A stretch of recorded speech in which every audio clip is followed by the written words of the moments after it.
Mark, how you doing, buddy?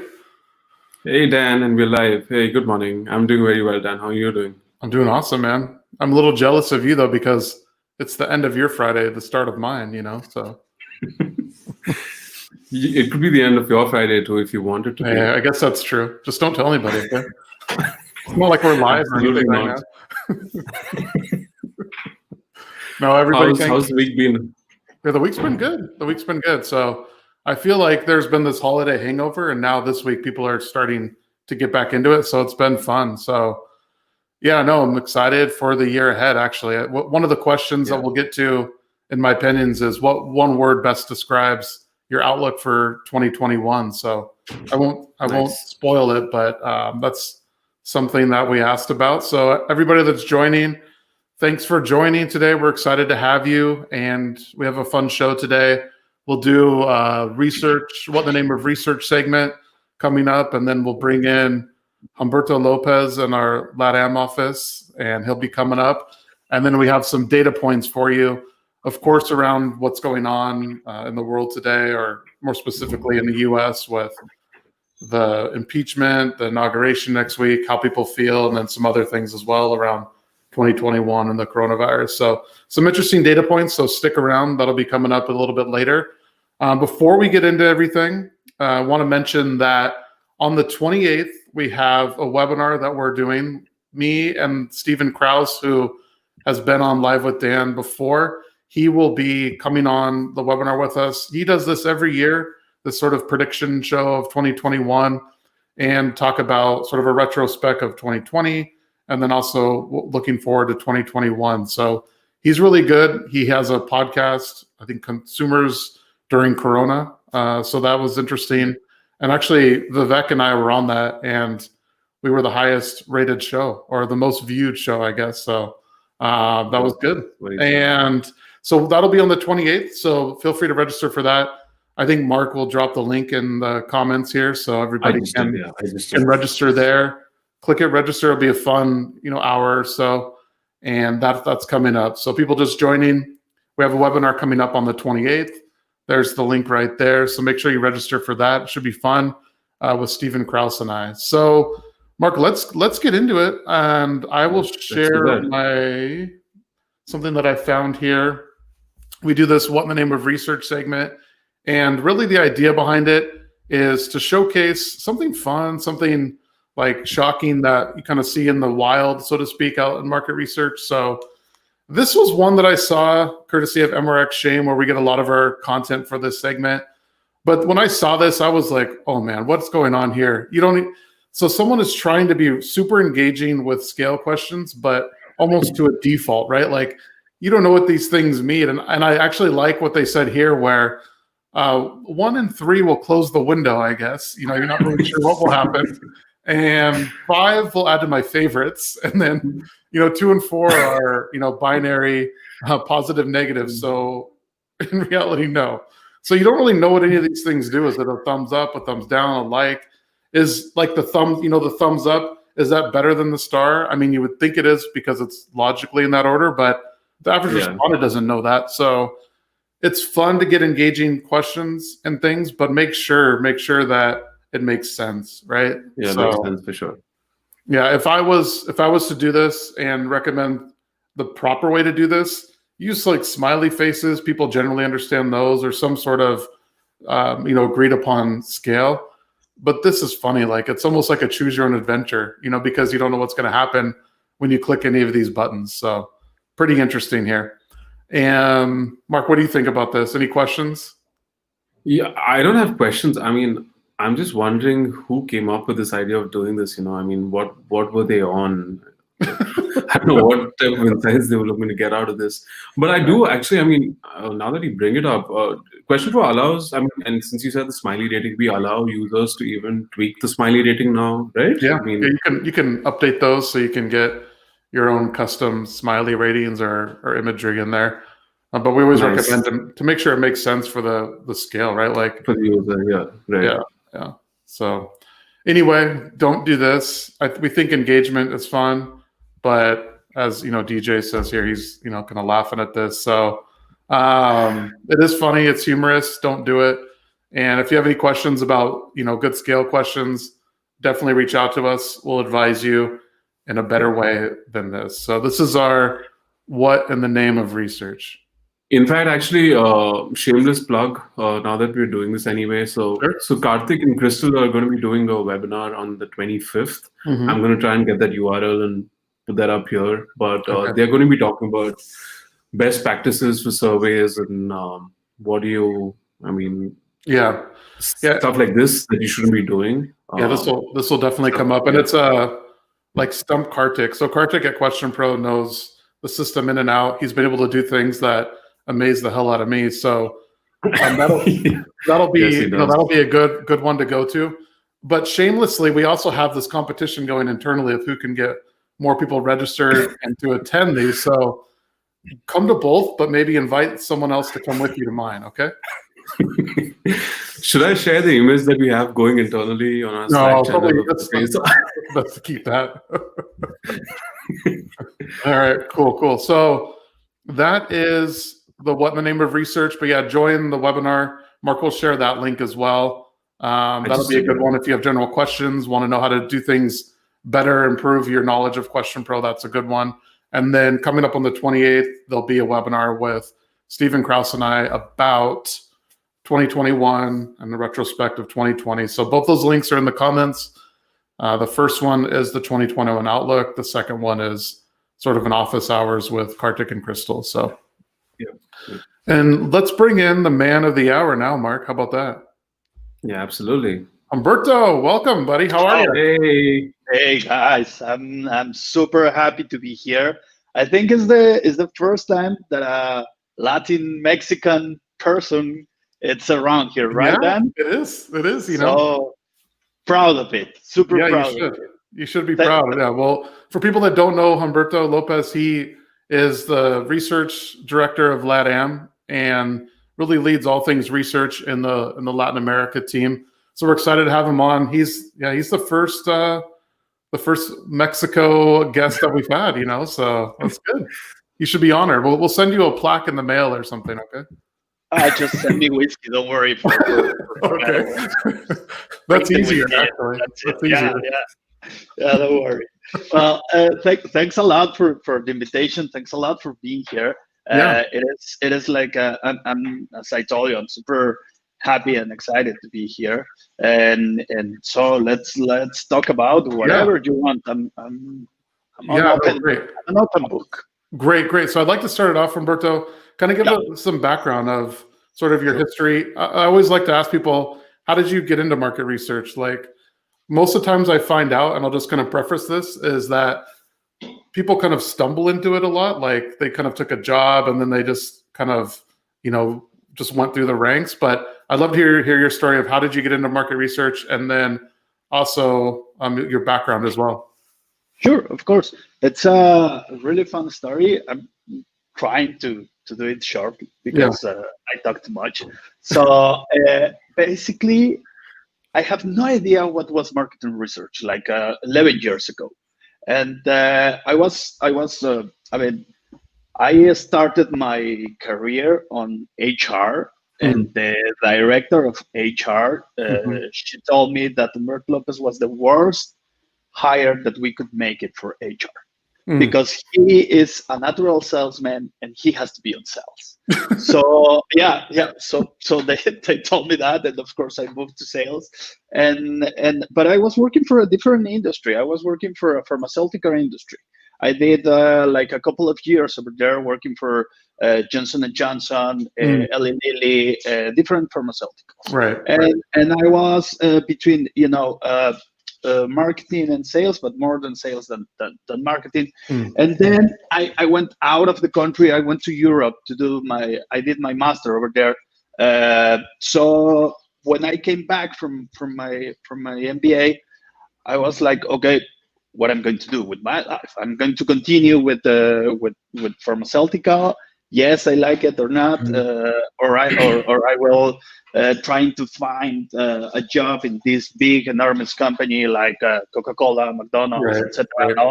Right. And then I started to look a job. I knew perfectly that I want to continue on my sales career, and I have no idea how they find me, and I started to work for a company that it was Survey Sample International, SSI. Yep. But I thought that it was like two Spanish guys in Mexico creating their own company and so on, and because it was super small office here. And then I traveled to New York, and is where I realized the monster that this I was. Yeah, I was like shocked. Yeah.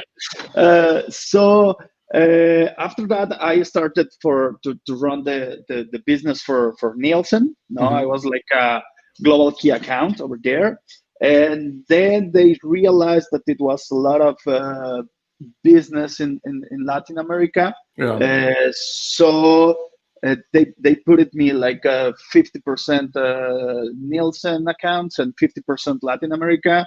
And I started to work like, I don't know, maybe 16, 17 hours per day. It was crazy because I have to look for Nielsen and also to develop some clients for LATAM. And it was awful and crazy for myself. No, so I talked with the board, and I said, okay, I have no time, no hands, no brain, no nothing for attending this. And I decided to. Well, they gave me the opportunity to develop the business in Latin America, and I started to working with all the clients here in Latin America. After 2 or 3 mergers, no acquisitions, etc. No, from SSI we passed to it was Research Now SSI, something like that. It was like a really long name. Then they decided to change everything and to create Dynata. And nowadays is how everybody knows Dynata. And after that, I was like curious to doing something else. And QuestionPro look at me. We already know each other because of the Congress and because of the industry, etc. And QuestionPro was like super interested in develop like research, sample, etc. in Latin America. They do not have that department here. So I started my trip with QP 10 months ago, something like that. 10, 11 months ago. It's interesting, Humberto, because I remember when I first talked to you, I think I was traveling to India at the time in last March, and we talked, and then but you came in at an interesting time because you're like, okay, yeah, let's bring Humberto and then Alex also in, but then it's like you started and then the pandemic hit, right? So you really had a challenging time.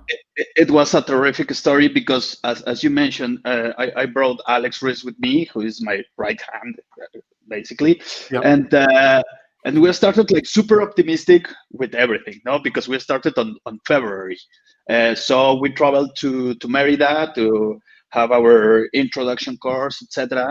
Then we came back to Mexico City, and we started to look for an office, to start visiting different clients, etc. To introduce ourselves in the industry, in the market industry of QuestionPro Answers, no, which is the name of the division. And when I was about to sign the contract for the office, the pandemic just blew up everything. And Vivek called me and told me like, okay, don't sign anything, stop everything. Everybody goes from home, and we will like lock down everyone in QuestionPro. And I was like, okay, let's do it. And after that, I mean, May, June, and perhaps part of July, I was like, they're going to fire me. Crisis, nobody was like buying anything. All the research department were like freezing. No, Kantar was in trouble, Nielsen was in trouble, Ipsos was like firing a lot of people. So it was like crazy for everyone. And I was like, okay, what we're going to do? So what is going to happen with the world of research industry?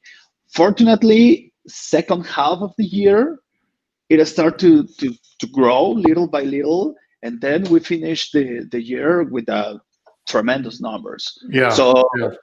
so fortunately, and nowadays, I don't know, but here at least in Latin America, they have started like really hard and really pushing with different studies, different bids, requirements that they need. Now they are looking for a lot of qualitative, quantitative, different stuffs. And so, Right. fortunately for me, at least, and talking about for QuestionPro Latin America, hopefully 2021 it's going to be a great year, because already I think that we already learn how to live with this, Right. and Right. Yeah. and now is the time to continue with the business. We cannot freeze the business. We need to keep doing research, keep doing this, and I think that this year is going to be like the year where, because nowadays we know everyone, we knows how to work, no, remotely work from anywhere. Yeah. Yeah. We know that, and we're going to do it. Right. Yeah, you bring up a good point. We're talking with Humberto López, who leads the research in LATAM in that division that we have. Humberto, you bring up a good point. It's like, I think early in the pandemic, people didn't know what to do, know what to expect. And then later last year, I mean, even we saw it, business picked up and people were still doing research and they had to kind of get back to it. And I think we'll carry that momentum into 2021, right? So what sort of things, I mean, you mentioned that people are doing, or in LATAM, you're seeing a lot of people kind of hit the ground running in 2021. What are some trends that you think will, kind of continue through 2021 that you're focusing on? I can see like different trends that we have around here. Yeah. First of all, the end clients, they need the data and the information faster, and we are always like running on time, no? So and they have realized that they need it simple.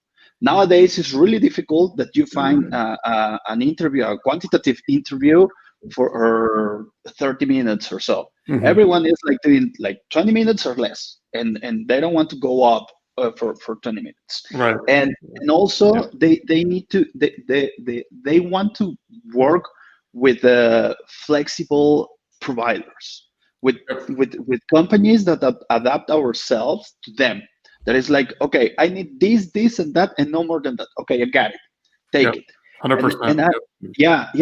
And I also see that that the big players, the talking about these 4 big players that we don't know all of them, it's costing them a lot, because they are still thinking that, okay, I'm a big player and you have to play under my rules.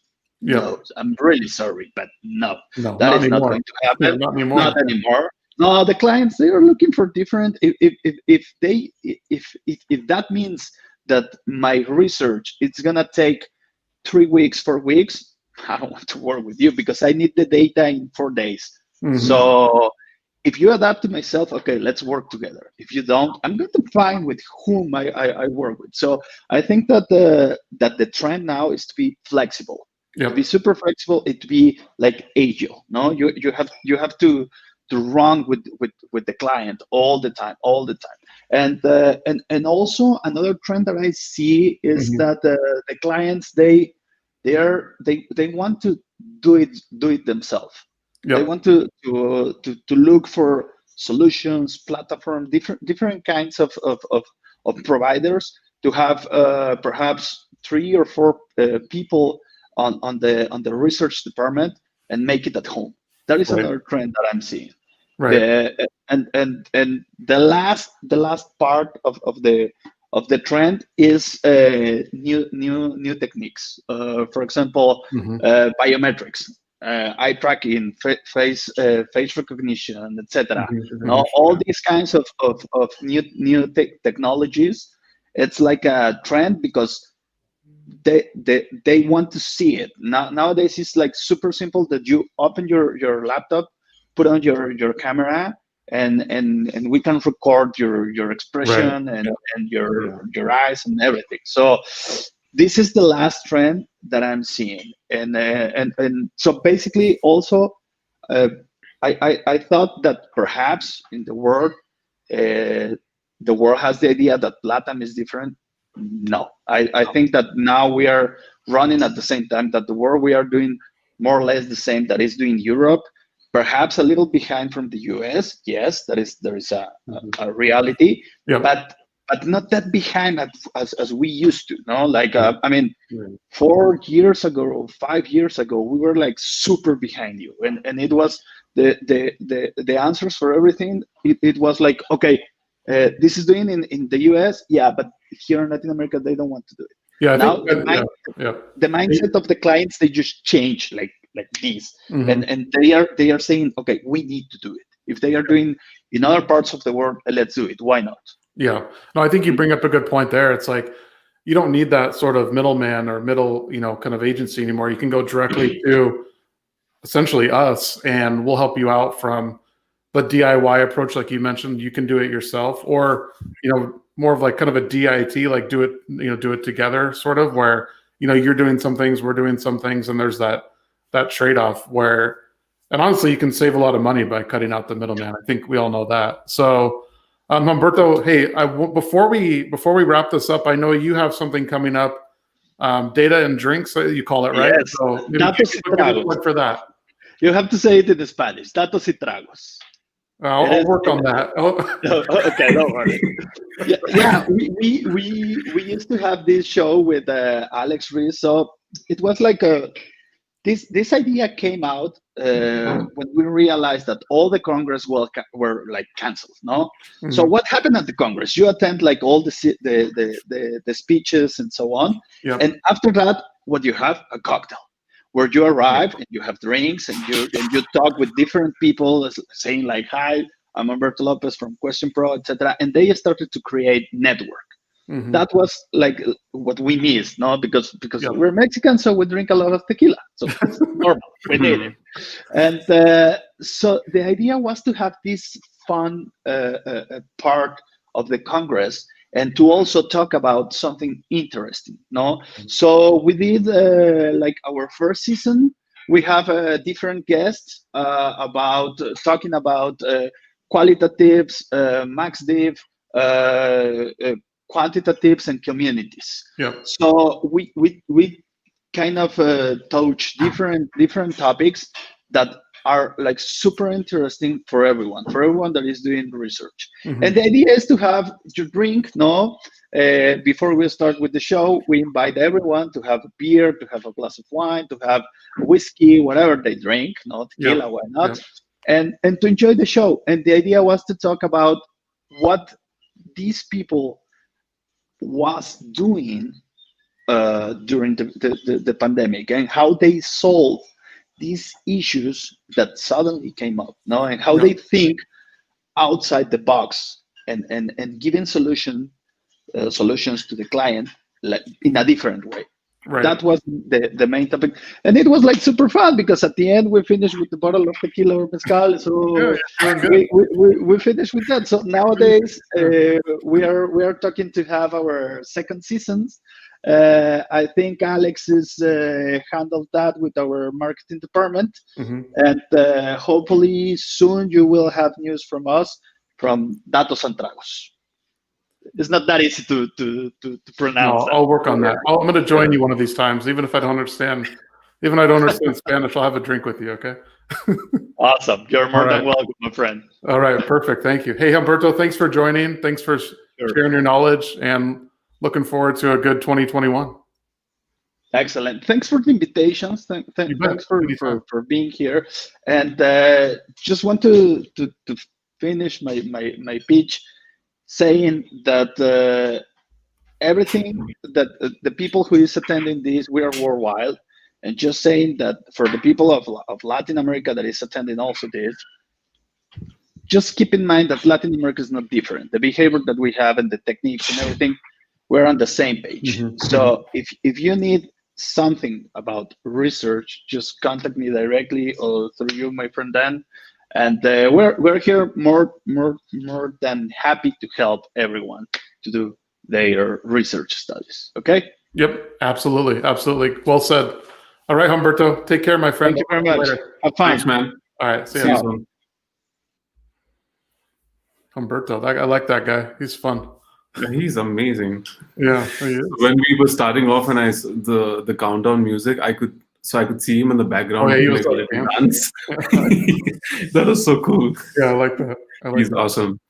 Well, Mark, why don't we get right into the next segment here? I know Yeah, sure. probably want to wrap this up in about 5 minutes or so to get everybody back to their Friday. What I wanted to do is share this. Mark, can you see that okay? I think maybe I can increase the size if we need to, but I think it's okay. I think just Tim last time was saying it was a little bit. let's try that. Yeah, That might be a little this better. is better. Yeah, this is better. Okay, perfect. So we asked our proprietary panel that we have in-house. All these people have been Facebook verified and also double opt-in via email. And so it's a really exclusive panel that we get very good results, as you'll see, even in some of the open ends. They're very well thought out.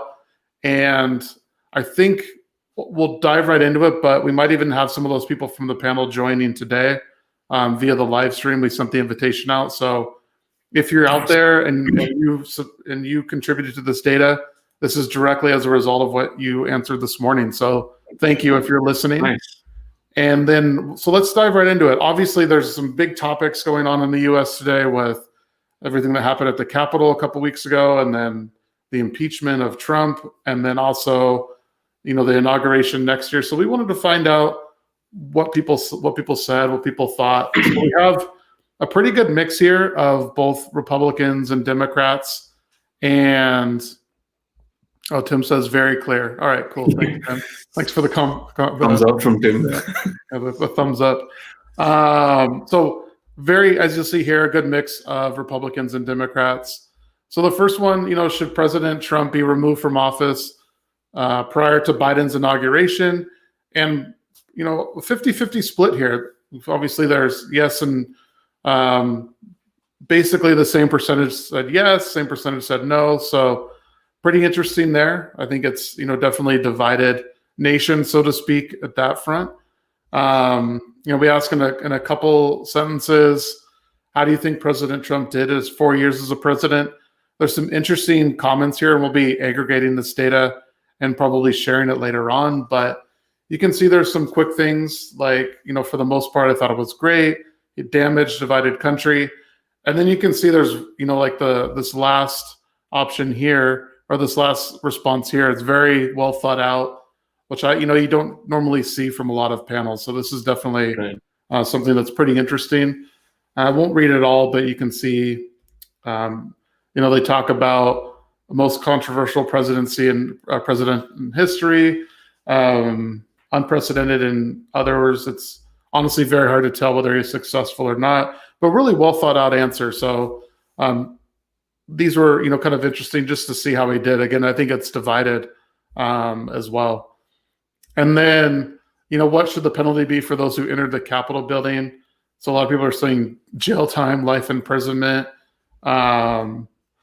punished as a courts crime. So, really severe, I think, punishment in general is what people are thinking for people that entered the Capitol during that riot, protest, whatever words you want to use to describe it. And then, do you agree with President Trump being impeached for a second time? Look at this. This is pretty astounding. Either people strongly disagree or they strongly agree. I mean, there's a few in the middle, but it's pretty clear. Either you love it or hate it, right? So if you were using that scale from earlier, it's either the stop sign or the favorite sign. So but here it's really interesting to me that people either really agree with it or strongly disagree. There's really not a lot of variant in between there. So I'm again pretty divided. More people strongly agree that he was impeached for a second time. So pretty interesting there. And then just an interesting point around, there's some talk about increasing the minimum wage here in the U.S.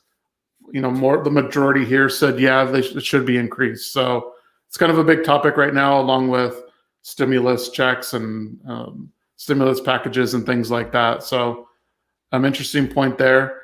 Another question we asked was the FBI has warned against armed protests being planned at all 50 state capitals and also in Washington, D.C. Will you be attending one? 2 people said yes. Most people said no here. So, kind of no surprise. I think a lot of people aren't going to be attending it. And then the last question that we asked was really more of like, hey, and we kind of teased this earlier in this live with Dan today, but what one word best describes your attitude going into 2021? And honestly, I was pretty surprised. I thought it would be, kind of a mix, but the majority of people either had responses of hopeful or optimistic, positive. There was some worry, scared, but the hopeful and optimist really outweighed those negative responses, which, I thought that's good. You want to always think, be optimistic about the future. At least I do, and most people that I surround myself with do. So it was interesting. I thought it was as divided as we are. People still want that hope, right? They're hopeful for something better. So I thought that was pretty interesting. Yeah, that for sure is. So those are some interesting data points that we had for y'all today. With that, I think, Mark, we can wrap up the show. Absolutely. Second Live with Dan of 2021 is in the books. And until next week, everybody, stay safe, and we'll see you again soon. Thanks. See you guys. Bye. All right. Thanks, everyone.